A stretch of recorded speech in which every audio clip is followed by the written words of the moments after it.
ਪੰਜਾਬ ਦੇ ਵਿੱਚ ਸਿਆਸਤ ਪੂਰੇ ਸਿਖਰਾਂ ਤੇ ਚੱਲਦੀ ਪਈ। ਇੱਕ ਪਾਸੇ ਦੇਸ਼ ਦੇ ਪੀਐਮ ਨਰਿੰਦਰ ਮੋਦੀ ਤਾਂ ਦੂਸਰੇ ਪਾਸੇ ਕਾਂਗਰਸ ਦੇ ਸੀਨੀਅਰ ਨੇਤਾ ਰਾਹੁਲ ਗਾਂਧੀ ਪੰਜਾਬ ਦੇ ਵਿੱਚ ਪਹੁੰਚੇ। ਰਾਹੁਲ ਗਾਂਧੀ ਦੇ ਵੱਲੋਂ ਅੰਮ੍ਰਿਤਸਰ ਦੇ ਵਿੱਚ ਪਾਰਟੀ ਉਮੀਦਵਾਰ ਮੌਜੂਦਾ ਸੰਸਦ ਗੁਰਜੀਤ ਔਜਲਾ ਦੇ ਲਈ ਵੋਟਾਂ ਮੰਗੀਆਂ ਗਈਆਂ। ਨਾਲ ਹੀ ਉਹਨਾਂ ਨੇ ਪ੍ਰਧਾਨ ਮੰਤਰੀ ਨਰਿੰਦਰ ਮੋਦੀ ਅਤੇ ਭਾਜਪਾ ਤੇ ਲਗਾਤਾਰ ਹਮਲੇ ਬੋਲੇ। ਰਾਹੁਲ ਗਾਂਧੀ ਨੇ ਕਿਹਾ ਹੈ ਕਿ ਭਾਜਪਾ ਸਰਕਾਰ ਅਤੇ ਨਰਿੰਦਰ ਮੋਦੀ ਦੇਸ਼ ਦੇ ਸੰਵਿਧਾਨ ਨੂੰ ਖਤਮ ਕਰਨਾ ਚਾਹੁੰਦੇ ਨੇ। ਜੇਕਰ ਤੁਸੀਂ ਗੁਰੂ ਨਾਨਕ ਦੇਵ ਜੀ ਦੀ ਸੋਚ ਨੂੰ ਦੇਖੋ ਤਾਂ ਸਮਝੋ ਤਾਂ ਉਹ ਪਤਾ ਚੱਲ ਜਾਵੇਗਾ ਕਿ ਸੰਵਿਧਾਨ ਦੇ ਵਿੱਚ ਸ਼੍ਰੀ ਗੁਰੂ ਨਾਨਕ ਦੇਵ ਜੀ ਦੀ ਸੋਚ ਨੂੰ ਦਿਖਾਇਆ ਗਿਆ ਹੈ। ਇਸ ਤੋਂ ਬਾਅਦ ਉਹਨਾਂ ਦੇ ਵੱਲੋਂ ਵੋਟ ਦੀ अपील भी की गई। इसका मूड बनाते हो भाइयों और बहनों, ये जो लड़ाई चल रही है ये मामूली चुनाव नहीं है। ये आजादी के पहली बार ये दूसरे तरीके का चुनाव है, क्योंकि इस चुनाव में नरेंद्र मोदी जी और बीजेपी के सीनियर नेता संविधान पर आक्रमण कर रहे हैं। पहली बार इंडिपेंडेंट हिंदुस्तान के इतिहास में उनकी पार्टी के नेताओं ने खुलकर कहा है कि अगर हम चुनाव जीत गए तो हम इस संविधान को बदल देंगे, रद्द कर देंगे, खत्म कर देंगे, फेंक देंगे। अब इसका मतलब समझिए, लोग सोचते हैं कि यह संविधान 70-80 साल पुरानी किताब है। वो सही है, मगर इस संविधान के अंदर जो सोच है वो 70-80 साल पुरानी सोच नहीं है। वो हजारों साल पुरानी सोच है। मैं अमृतसर में हूं। अगर आप गुरु नानक जी की सोच को देखें और समझें तो आपको पता लगेगा कि इस संविधान में गुरु नानक जी की सोच है। और मैं उससे आगे जाता हूं कि इस संविधान की जो नींव है, इस संविधान की जो नींव है वो गुरु नानक जी ने रखी थी, उनकी सोच ने रखी थी। और सिर्फ गुरु नानक जी ने नहीं, ऐसे हिंदुस्तान में अलग अलग महापुरुषों ने वही सोच देश के सामने रखी थी। चाहे वो बुद्धा हो, बुद्ध भगवान हो, नारायण गुरु जी हो, बसवना जी हो, इन सब की सोच इस किताब में है। और आज बीजेपी के लोग सामने आके कह रहे हैं कि हम गुरु नानक जी की सोच पर आक्रमण करेंगे और उसको हम खत्म कर देंगे। उस सोच का रिप्रेजेंटेशन मॉडर्न हिंदुस्तान में गुरु नानक जी की सोच का यही रिप्रेजेंटेशन है। गुरु नानक जी ने कहा था कि सब लोग समान हैं, सबकी इज्जत होनी चाहिए, सबका आदर होना चाहिए, सबके साथ मोहब्बत होनी चाहिए। यह कॉन्स्टिट्यूशन भी वही कहता है।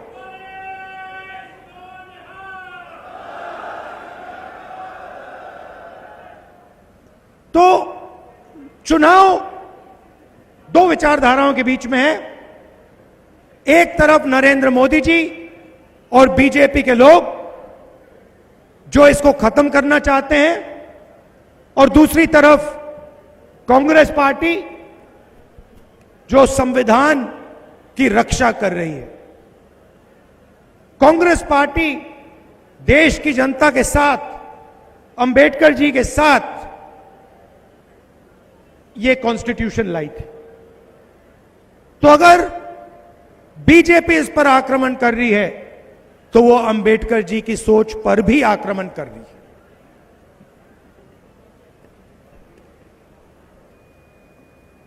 भाइयों और बहनों,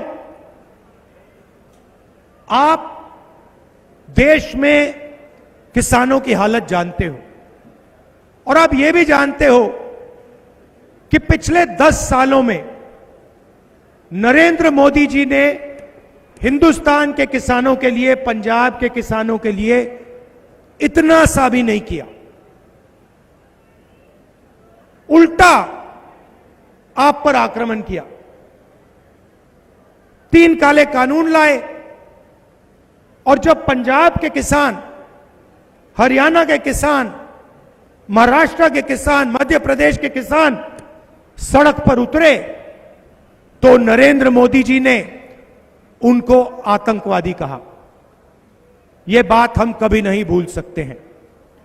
16 लाख करोड़ रुपए उन्होंने 22 लोगों का कर्जा माफ किया, मगर पंजाब के किसान का, बाकी प्रदेशों के किसानों का 1 रुपया उन्होंने कर्जा माफ नहीं किया है।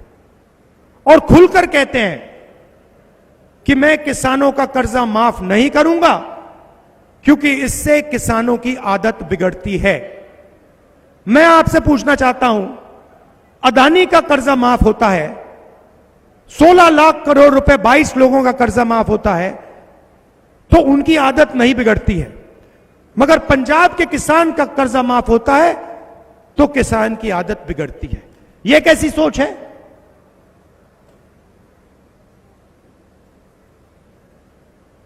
कन्याकुमारी से कश्मीर तक मैं पैदल चला, पंजाब से निकला और हजारों किसानों से मैंने बात की और किसानों ने सिर्फ 3 चीजें मुझे बोली जो आपके दिल में थी।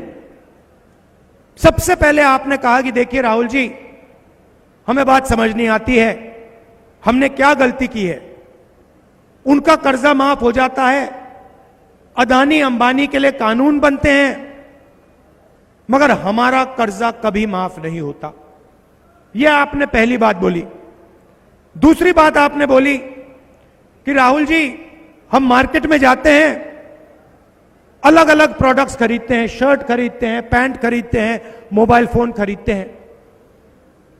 सब प्रोडक्ट्स के लिए सही दाम मिलता है, दाम लिखा होता है, मगर जब हम अपना अनाज बेचते हैं, शुगर केन बेचते हैं, आलू बेचते हैं, तो हमें सही दाम नहीं मिलता।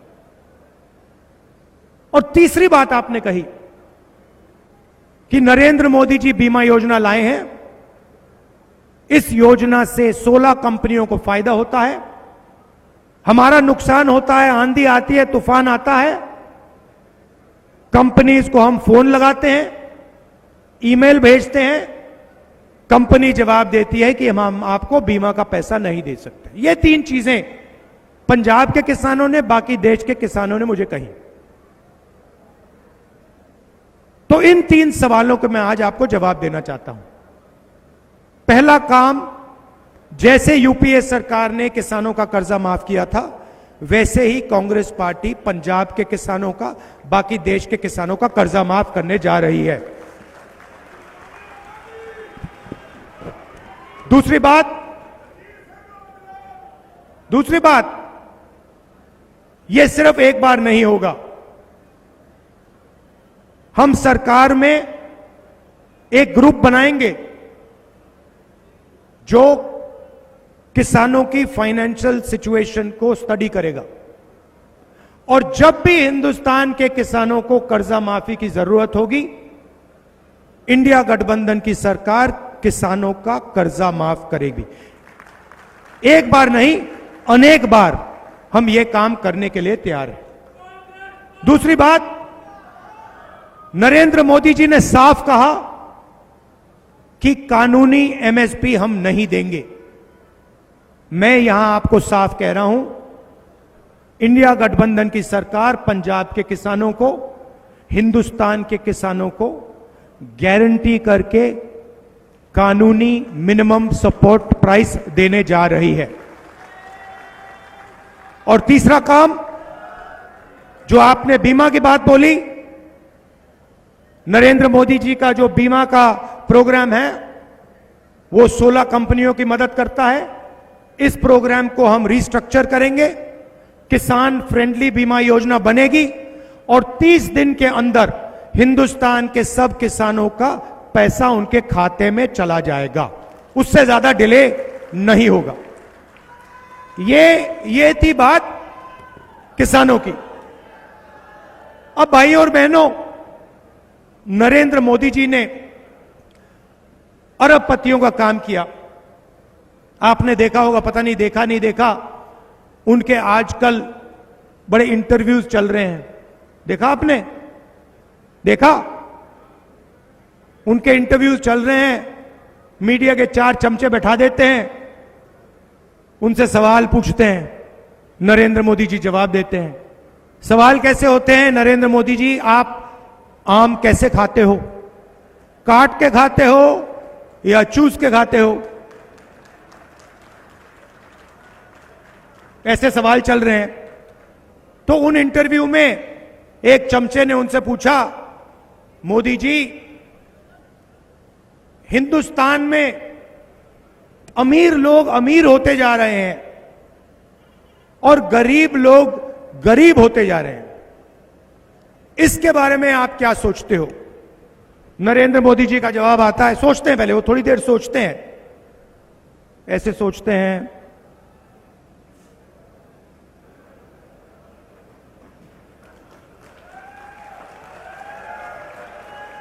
फिर कहते हैं,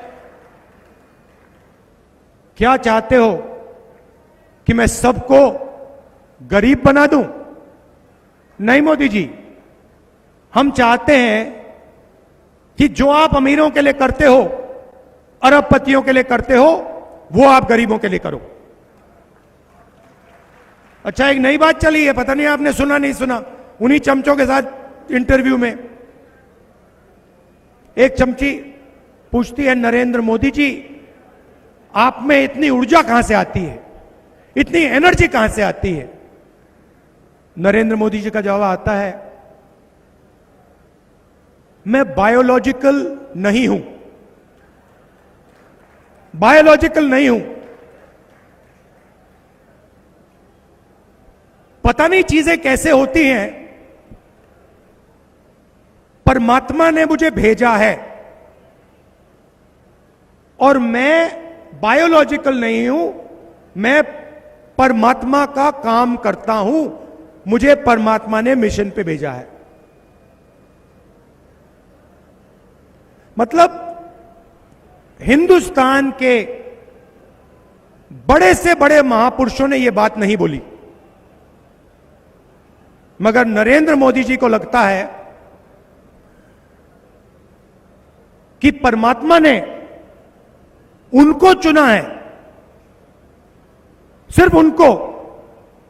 हम सब बायोलॉजिकल हैं, हिंदुस्तान के किसान, मजदूर, प्रेस रिपोर्टर सब बायोलॉजिकल, मगर नरेंद्र मोदी बायोलॉजिकल नहीं। एक व्यक्ति को भेजा है, परमात्मा ने भेजा है।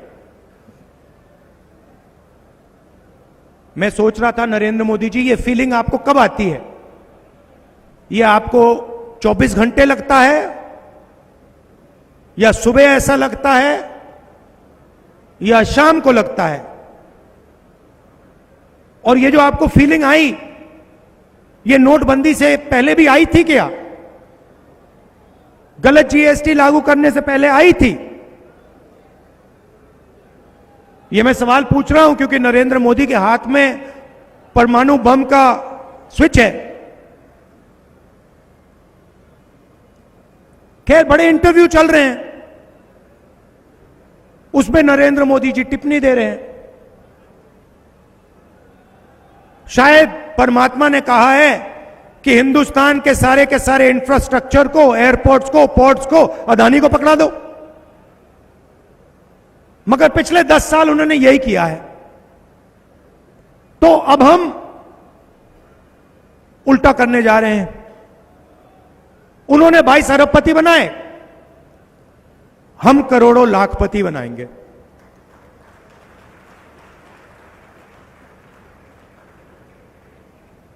कैसे बनाएंगे? महालक्ष्मी योजना, हिंदुस्तान के सब गरीब लोगों की लिस्ट बनेगी, हर गरीब परिवार की लिस्ट बनेगी, पंजाब में, हरियाणा में, बाकी प्रदेशों में। और हर परिवार में से, हर गरीब परिवार में से एक महिला का नाम चुना जाएगा। करोड़ों महिलाओं के नाम आएंगे। 4 जून को इंडिया गठबंधन की सरकार चुनी जाएगी और हम काम शुरू कर देंगे। हर गरीब महिला के बैंक अकाउंट में 4 जुलाई को सुबह आप उठेंगी, 9 बजे आप अपना बैंक अकाउंट खोल के देखेंगी और उसमें इंडिया गठबंधन की सरकार ने 8,500 रुपए आपके लिए अंदर डाल दिए होंगे। जुलाई, अगस्त, सितंबर, अक्टूबर, नवंबर, दिसंबर चलता जाएगा। हर महीने खटाखट 8,500 रुपए अंदर। साल के 1 लाख रुपए हिंदुस्तान के हर गरीब परिवार के बैंक अकाउंट में जाएगा। यह क्रांतिकारी काम है। ऐसा काम किसी भी सरकार ने आज तक नहीं किया है। यह हम करने जा रहे हैं। आप सोचिए, सबसे गरीब परिवारों को साल का 1 लाख रुपया, महीने का 8,500 रुपया, इससे गरीबी पर बहुत जबरदस्त चोट लगेगी। लिस्ट में किसानों के परिवार होंगे, मजदूरों के परिवार होंगे, बेरोजगार युवा होंगे और सीधा हम उनके बैंक अकाउंट में पैसे का इंजेक्शन डाल रहे हैं। इसके पीछे सोच है भाई और बहनों, इसके पीछे सोच है। आइडिया क्या है मैं आपको बताता हूं। नरेंद्र मोदी जी ने 22 लोगों को लाखों करोड़ रुपए दिए, अंबानी, अदानी जैसे लोगों को। उन्होंने उस पैसे को लंदन में खर्च किया, दुबई में खर्च किया, हिंदुस्तान के बाहर खर्च किया, जमीन खरीदी, होटल खरीदे। जब आपके पास पैसा आएगा, आप इसको लंदन में नहीं खर्च करोगे, आप इसको पंजाब में खर्च करोगे, गांव में खर्च करोगे, शहरों में खर्च करोगे, शर्ट खरीदोगे, पैंट खरीदोगे, जूते खरीदोगे, मोबाइल फोन, मोटरसाइकिल, ये चीजें आप खरीदोगे। और जैसे ही आपने इस पैसे से ये चीजें खरीदनी शुरू की, वैसे ही हिंदुस्तान की फैक्ट्रियां, अमृतसर की बंद फैक्ट्रियां एक बार फिर शुरू हो जाएंगी और हिंदुस्तान के बेरोजगार युवाओं को उन्हीं फैक्ट्री में पैसा मिलेगा। तो एक प्रकार से हम हिंदुस्तान की इकोनॉमी को जंप स्टार्ट करने की कोशिश कर रहे हैं। जैसे मोटरसाइकिल में आप पेट्रोल डालते हो और फिर चाबी घुमाते हो, वैसे ही हम आपके जेब में पैसा डाल रहे हैं, आपके बैंक अकाउंट में पैसा डाल रहे हैं और उस पैसे से हिंदुस्तान की अर्थव्यवस्था जंप स्टार्ट हो जाएगी। किसानों को हम कर्जा माफ कर रहे हैं, गरीबों के बैंक अकाउंट में 1 लाख रुपया डाल रहे हैं। आज मजदूरों को मनरेगा के लिए 250 रुपए मिलता है। इंडिया सरकार मजदूरों को मनरेगा के लिए 400 रुपए देने जा रही है। आशा और आंगनवाड़ी की जो महिलाएं हैं, आपकी जो भी आज आमदनी है, 4 जून के बाद हम उसको दुगना कर देंगे, डबल कर देंगे। अब आई बात बेरोजगार युवाओं की। नरेंद्र मोदी जी ने हिंदुस्तान के युवाओं से कहा था, 2 करोड़ युवाओं को मैं रोजगार दूंगा। प्राइवेटाइजेशन किया, सरकारी वैकेंसीज नहीं भरी, अमृतसर, पंजाब और पूरे हिंदुस्तान के स्मॉल और मीडियम बिजनेसेस को खत्म कर दिया, गलत जीएसटी लागू की, नोटबंदी कर दी और इसका नतीजा हिंदुस्तान देख रहा है। आज हिंदुस्तान के युवाओं को रोजगार मिल ही नहीं सकता। अंबानी और अदानी रोजगार नहीं दे पाते, दे नहीं सकते। रोजगार स्मॉल और मीडियम इंडस्ट्री देती है, छोटी छोटी फैक्ट्रियां देती हैं, रोजगार एग्रीकल्चर में दिया जा सकता है। तो हम पहला काम सरकारी नौकरियों को भरने का करने जा रहे हैं। 30 लाख सरकारी नौकरियां आज हिंदुस्तान में खाली हैं।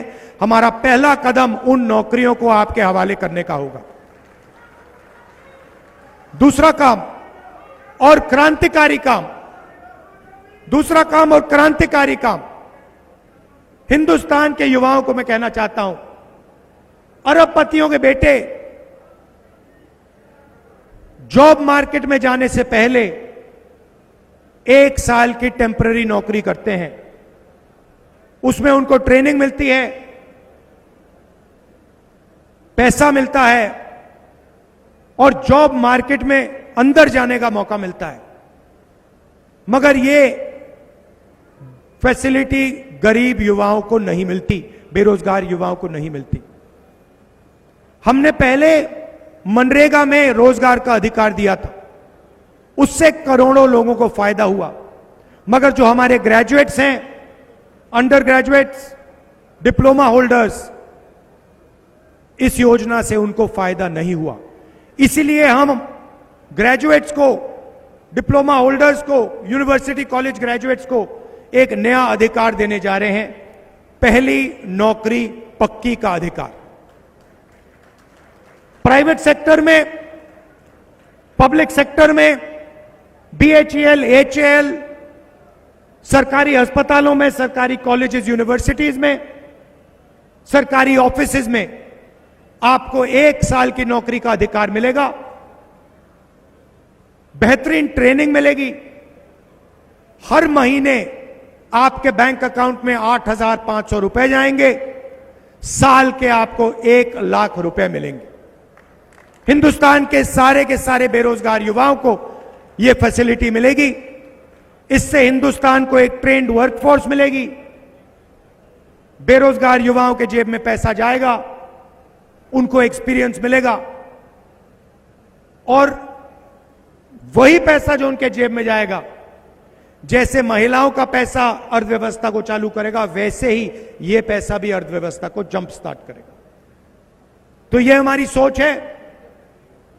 मेन चीज संविधान की रक्षा, गुरु नानक जी की सोच की रक्षा, भाईचारा और जैसे मैंने भारत जोड़ो यात्रा में कहा था, नफरत के बाजार में मोहब्बत की दुकान खोलनी है, सबको एक साथ लाना है और एक साथ मिलकर प्रगति करनी है। ये आपके लिए मेरा मैसेज है। आखिरी बात कहना चाहता हूं, मैं यहां आया था अमृतसर, गोल्डन टेम्पल में मैंने सेवा की। उससे पहले भी गया था, मत्था टेकता था, मगर सेवा नहीं की थी। जब मैंने सेवा की तो बिल्कुल दूसरे तरीके से मुझे बात समझ आई, इतनी शांति मिली और थोड़ा सा जो आपका ये धर्म है, सुंदर धर्म है, इसके बारे में थोड़ा सा मुझे समझ आया। तो मैं आपसे कहना चाहता हूं कि अमृतसर और गोल्डन टेम्पल को हमें एक ग्लोबल सेंटर बनाना चाहिए। धार्मिक सेंटर, पिलग्रिमेज सेंटर, और ये जो सोच है और जो शांति वहां मिलती है, इसको पूरी दुनिया में हम सबको मिलकर फैलाना चाहिए। और इस काम को मैं आपको कह रहा हूं कि इस काम को करने में जो भी मैं कर सकूंगा, जितनी भी मैं शक्ति डाल पाऊंगा, मैं डालने जा रहा हूं। आप सबका दिल से बहुत बहुत धन्यवाद। और जो गुरु नानक जी ने, गुरु गोविंद सिंह जी ने रास्ता हमें दिखाया है, उस रास्ते पे हम सबको मिलकर आगे बढ़ना चाहिए। बहुत बहुत धन्यवाद। नमस्कार। जय हिंद, जय पंजाब।